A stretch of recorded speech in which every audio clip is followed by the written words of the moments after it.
Cette vidéo a 10 ans aujourd'hui et c'est un problème. Vous comprenez rien? C'est normal. Un jour, je me suis dit, je veux être un gamer. Alors j'ai posté une vidéo sur The Respawnables. Un mec en commentaire m'a dit, cool, mais parle ou mets des musiques pour tes prochaines vidéos. Il avait raison. Alors j'ai essayé de parler. Alors je sais pas si vous avez remarqué, mais dans certaines de mes vidéos, il n'y a pas de son. C'est parce que certaines des musiques que je télécharge sont soumises à des droits de l'auteur. C'était pas encore ça. J'ai essayé les analyses. Alors ce qu'on voit, c'est qu'il y a une grenade, donc je pense logiquement que ce sera sur les grenades. C'était toujours pas ça. Mais au moins, je faisais des vidéos. Et je continuais, parce que j'aimais ça. Peut-être un peu trop d'ailleurs. Je faisais des vidéos partout. Dans ma chambre, en vacances, chez mon chorès allemand, sous ma couette pour que ma grand-mère m'entende pas. Bonjour à toutes et à tous, aujourd'hui on se retrouve pour tester l'étui de guitare. Puis j'ai essayé de rendre mes vidéos un peu plus intéressantes. J'ai commencé à commenter mes parties. Bonjour et bienvenue à tous pour un combat commenté en direct. C'était toujours pas ça. Mais j'avais une intro. L'intro que tous les gosses de mon âge rêvaient d'avoir. Waouh, trop stylé. Et en plus, j'utilisais de la musique NCS. Donc j'ai gagné des abonnés. 10 abonnés, 50 abonnés, 100 abonnés. Mon frère et ma sœur ont découvert ce que je faisais. Ah, la honte, Romain il fait des vidéos. J'avais honte. Puis j'ai invité mon premier guest. On a beaucoup ri. Mais l'élocution, c'était toujours pas ça. Les grands sorciers, il annule la charge. Mais on a beaucoup ri. Donc ça m'a plu. Alors j'ai invité mon meilleur pote. Stroman Show. On a beaucoup ri. Et on comprend toujours rien à ce que je dis. Ah, je pense qu'il n'y a pas que le bug qui a bugué. Mais je passais un bon moment. J'étais avec mon pote. J'avais aucun problème dans ma vie, à part essayer de monter arène légendaire sur Clash Royale. Mais toutes les bonnes choses ont une fin. Bonjour à toutes et à tous, aujourd'hui on se retrouve pour une nouvelle vidéo sur Respawnables. Ce sera la dernière. Puis j'ai eu envie d'être un gamer.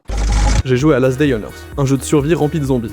Et là, tout a décollé. 1000 abonnés. Je vous en remercie beaucoup. J'ai montré ma tête. L'avis général était unanime. T'es un BG et... Ah, arrêtez, vous allez me gêner.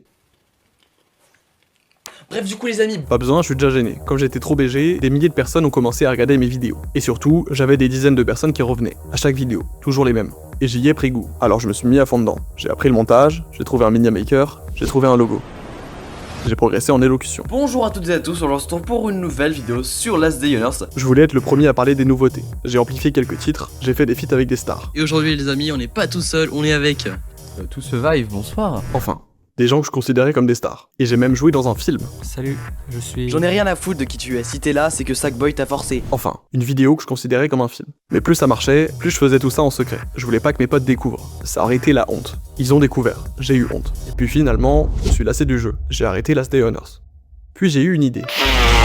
Être humoriste. Je voulais faire rire les gens, donc j'ai commencé à faire des blagues. Sur le piano, sur le confinement, sur la piscine, sur le ping-pong, sur le foot. Je cherchais des idées partout. Tout pouvait devenir une vidéo. Et comme je faisais tout moi-même, je me sentais metteur en scène, acteur, perruquier. Bref, je faisais tout et n'importe quoi. Mais j'adorais ça. Je m'inspirais de mes idoles, parfois un peu trop. Ce mec qui fait du piano. Et parfois j'étais juste pas inspiré. Merci beaucoup de m'accueillir chez vous pour cette interview exclusive, monsieur Mbappé. Mais je continuais, parce que cette fois, j'avais trouvé mon truc, que je pouvais en plus partager avec mes potes. Ils étaient toujours partants, ils disaient oui à toutes mes conneries, sans chercher à savoir pourquoi. Mention spéciale à Stroman Show quand même. Ça claque. Et quand ils étaient pas là dans les vidéos, ils étaient là dans les commentaires, à m'envoyer de la force. Je m'étais trouvé un super espace de créativité. Enfin, j'avais toujours un petit problème. Des fois, les gens regardaient mes vidéos à côté de moi, et j'avais honte. Toujours. J'ai réalisé que ces vidéos faisaient surtout rire mes grands-parents. C'était déjà pas mal, mais j'avais envie de raconter autre chose. Puis je me suis laissé tenter par autre chose.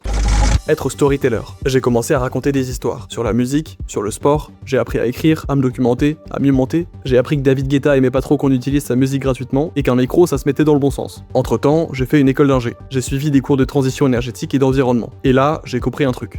En fait, j'avais envie de parler d'écologie. Alors j'ai parlé d'environnement, de changement climatique, de biodiversité, de plein de trucs beaucoup moins marrants que Clash Royale, mais qui m'intéressent et qui comptent, vraiment. Et bizarrement, c'est là que j'ai le plus envie de faire des vidéos. Parce que plus j'apprends, plus j'ai l'impression de rien savoir. Alors j'ai envie de comprendre, et de partager avec vous ce que je découvre. Et finalement, après 10 ans, je crois que j'ai compris un truc. J'ai jamais su ce que je voulais faire. J'ai toujours changé de jeu, de contenu, de style, de sujet, mais il y a un truc qui a jamais changé, j'aime faire des vidéos. Alors cette vidéo a 10 ans, et c'est pas grave, parce que sans elle, je serais pas là aujourd'hui à vous parler de scandale au cadmium et d'adaptation. Aujourd'hui, j'ai plus honte.